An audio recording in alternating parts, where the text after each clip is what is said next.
Hello and welcome back to Easy Daily English.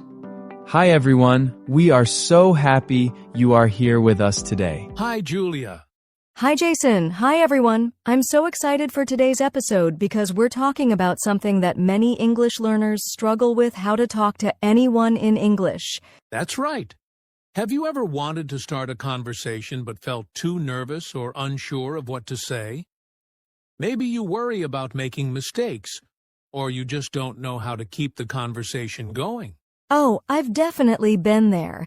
I remember when I first started learning English, I would practice grammar and vocabulary a lot, but when it was time to actually talk to someone, I froze.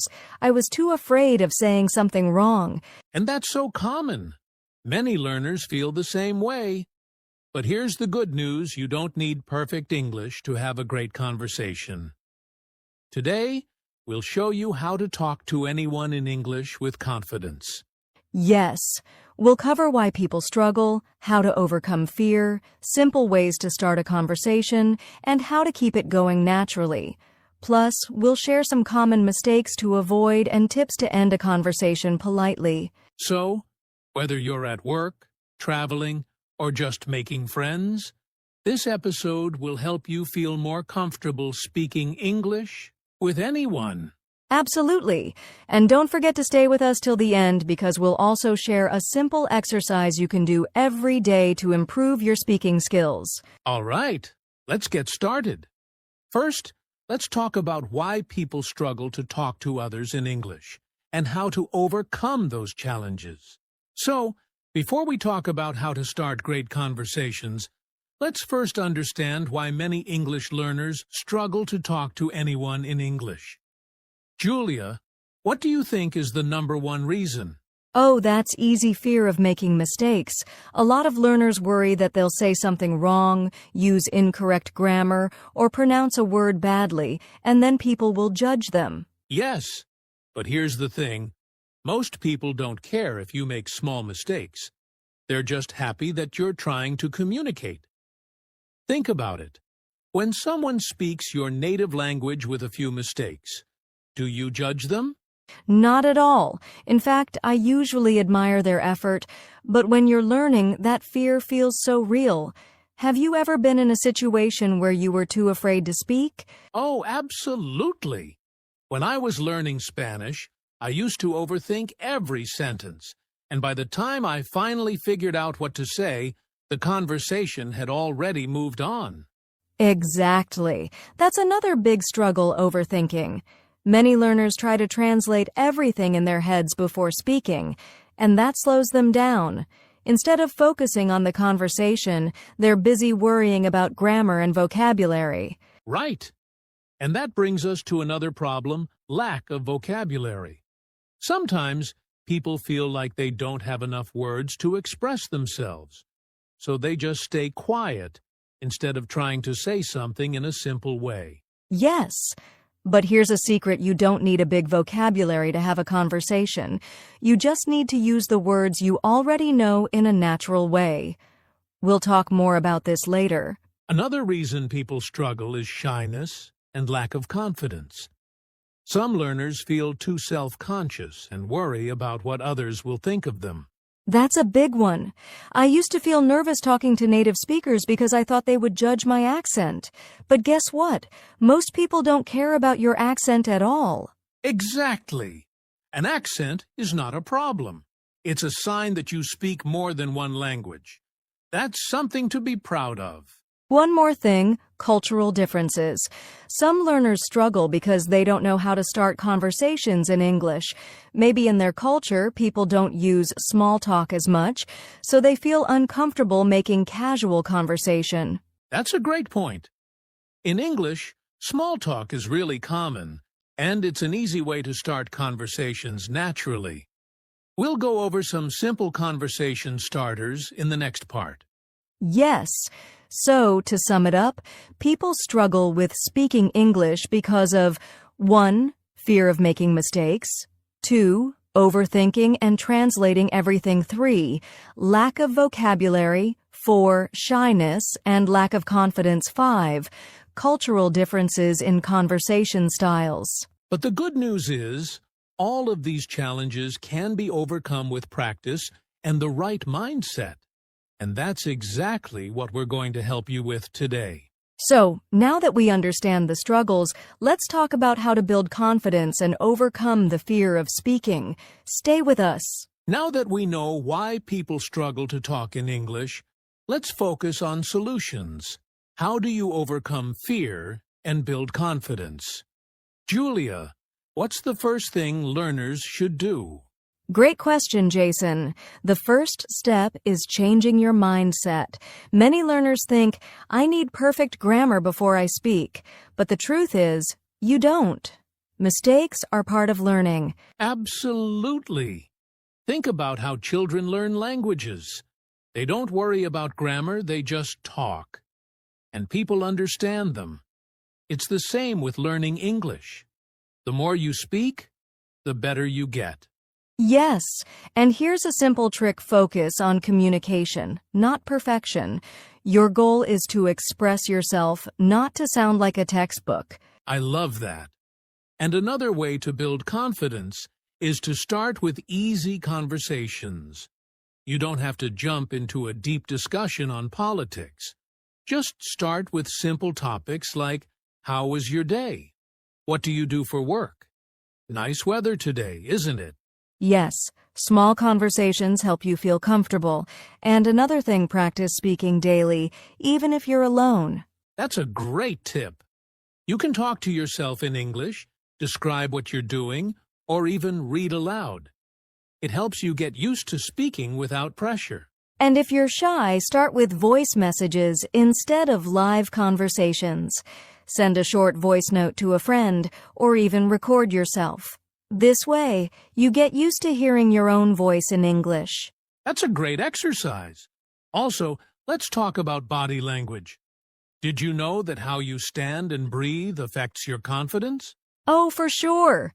If you're nervous, take a deep breath, relax your shoulders, and smile.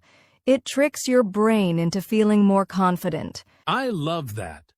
And one more tip, find a speaking partner. Practicing with someone helps you feel more comfortable. You can join online groups, language exchange apps, or local meetups. Yes! Practicing with real people makes a huge difference. And remember, the more you speak, the easier it gets. Confidence comes with action. Exactly. So, let's summarize. Change your mindset. Mistakes are okay. Start with small conversations. Practice speaking daily, even alone. Use voice messages if you're shy. Improve body language. Stand tall. Breathe and smile.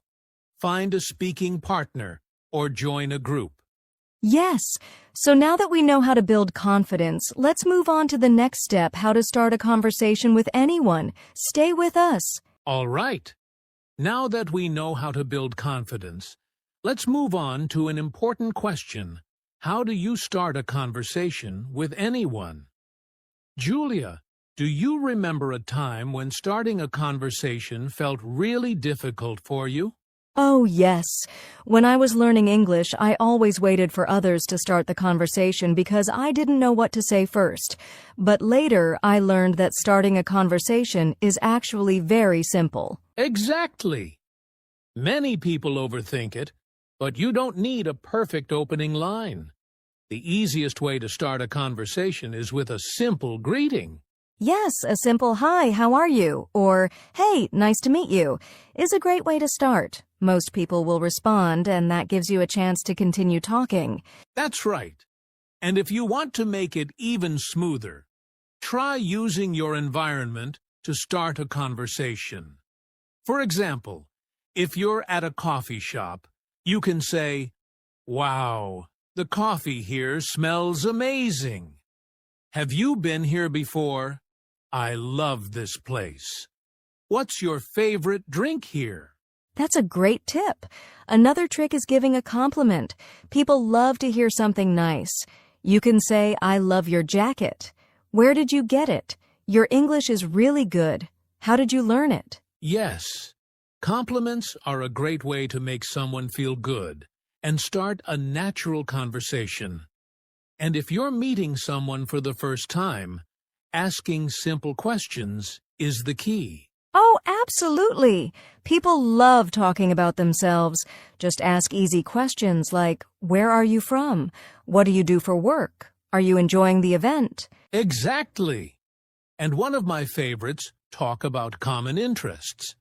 If you know someone likes music, you can ask, what kind of music do you like? If they love sports, ask, do you play any sports? Yes, and the best part is you don't have to talk a lot. Just ask a simple question and let the other person talk. That's a great point. And remember, starting a conversation is just the first step. Next, we'll talk about how to keep the conversation going naturally. So, stay with us. So, we've talked about how to start a conversation, but here's another challenge. How do you keep the conversation going naturally? Julia, have you ever been in a situation where a conversation just stops? Oh, definitely. Sometimes I'd ask a question, the other person would answer, and then silence. I didn't know what to say next. That happens to a lot of English learners.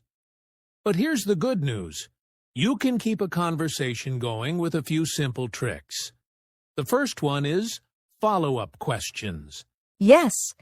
Instead of just saying, oh, that's nice after someone answers, ask something more. For example, if they say, I like playing soccer, you can ask, how often do you play? If they say, I'm from Spain, you can ask, wow, what's your favorite thing about Spain? Exactly. The key is showing interest in what the other person says.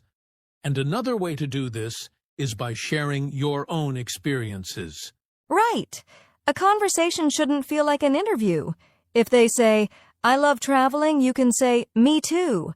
I visited Thailand last year. Have you been there? That's a great example. And here's another technique using echo questions. This means repeating part of what they say and turning it into a question. For example, if they say, I love Italian food, you can say, Italian food? What's your favorite dish? If they say, I'm learning English for my job, you can say, oh, for your job. What kind of work do you do? I love that. It makes the conversation feel natural and engaging. And one more tip. Use expressions like, oh, really? Tell me more about that. That sounds interesting. How did you start doing that? Wow, I'd love to hear more about it. Great advice. And remember, be a good listener. When someone is talking, don't just think about what to say next. Really listen and react to what they say. Yes. People love talking to someone who listens and responds with interest. And if you ever don't know what to say, just smile, nod, and say, that's really interesting. That keeps the conversation flowing. Perfect. So, let's summarize, ask follow-up questions.